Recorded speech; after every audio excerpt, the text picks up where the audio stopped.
Vu de Matignon ou de l'Élysée, on a souvent l'impression que les Outre-mer, c'est l'endroit de la carte postale. C'est les plus beaux lagons, les plus belles plages, c'est Ariane Espace, c'est 98% de la biodiversité, c'est tout ça. Mais retournons cette carte postale et regardons ce qu'il y a à l'envers de la carte postale et on trouve les populations les plus pauvres de France. On trouve une espérance de vie inférieure de 6 ans à celle de l'Hexagone. On trouve des pensions de retraite qui sont 15% à 17% inférieures en moyenne à celles qui sont touchées dans l'Hexagone. On trouve un taux de pauvreté chez les retraités qui est lui aussi beaucoup plus élevé que ce qu'on trouve ici. On trouve des conditions d'emploi des femmes qui sont déplorables.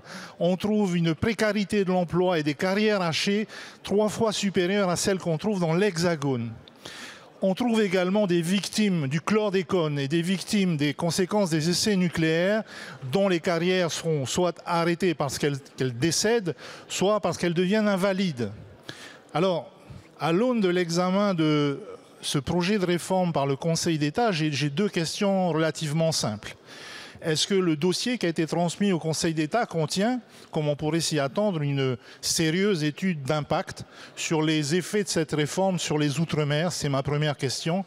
Et ma deuxième question, comme vous l'avez annoncé pour l'Hexagone, quelles sont les concertations préalables? Quel est le dialogue? Quelle est la discussion collégiale qui a eu lieu avec les corps intermédiaires, les exécutifs locaux et les élus? Je vous remercie. Je vous remercie. La parole est à Monsieur Olivier Véran, ministre en charge du renouveau démocratique et porte-parole du gouvernement. Merci Madame la Présidente, Mesdames et Messieurs les députés, Monsieur le député Broverson, merci pour votre question. D'abord, on peut tomber d'accord sur un certain nombre de diagnostics que vous avez posés, s'agissant de l'impact sur la santé d'un certain nombre de paramètres dont les taux de présence de fréquences sont spécifiquement plus élevés d'ailleurs dans certains territoires ultramarins et qui peuvent avoir un impact sur l'espérance de vie. Donc j'essaye de comprendre le sens de votre question. Si je comprends bien, c'est que vous dites, étant donné que l'espérance de vie peut être différente et le milieu professionnel peut être différent dans certains territoires ultramarins, serait-il bon ou non d'adapter la future réforme des retraites pour les territoires ultramarins? C'est cela? Bien. Quelques éléments de réponse à vous donner comme ça à la volée. Tout d'abord, toutes les réformes des retraites depuis la création du système de la sécurité sociale ont été appliquées de manière uniforme sur l'ensemble du territoire de la République, que ce soit en métropole ou dans les territoires ultramarins.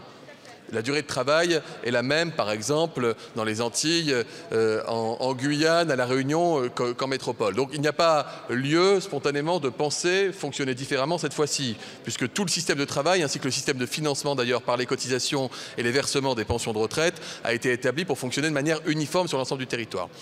Vous m'interrogez ensuite, vous interrogez le gouvernement ensuite sur l'état des concertations avec l'ensemble des élus, et notamment des élus des territoires. Écoutez, nous sommes rentrés à l'issue de la phase de concertation conduite sous l'égide de la Première ministre et du ministre en charge du Travail avec les syndicats et les partenaires sociaux, dans cette phase d'échange avec la population française, pour leur expliquer pourquoi nous voulons cette réforme des retraites, pourquoi elle est nécessaire et pourquoi nous avons mis tout un tas d'amortisseurs. Il y a des échanges que vous aurez dans le cadre du Parlement et vous en serez présents et représentants de la Polynésie française au sein de l'Assemblée nationale française pour pouvoir modifier, si vous le souhaitez, amender le texte en espérant que les conditions d'examen du texte le permettent d'ailleurs.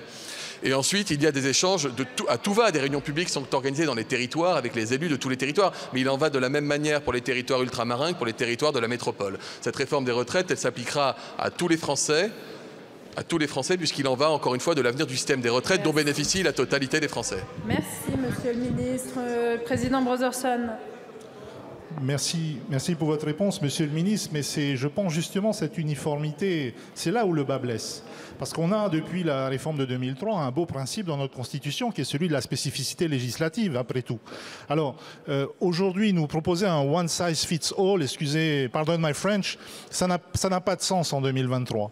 Je crois que les conditions sont différentes dans les Outre-mer et dans l'Hexagone et qu'il faut en tenir compte et il faut discuter, il faut dialoguer. Merci beaucoup, mon cher collègue. La parole est à Monsieur Hubert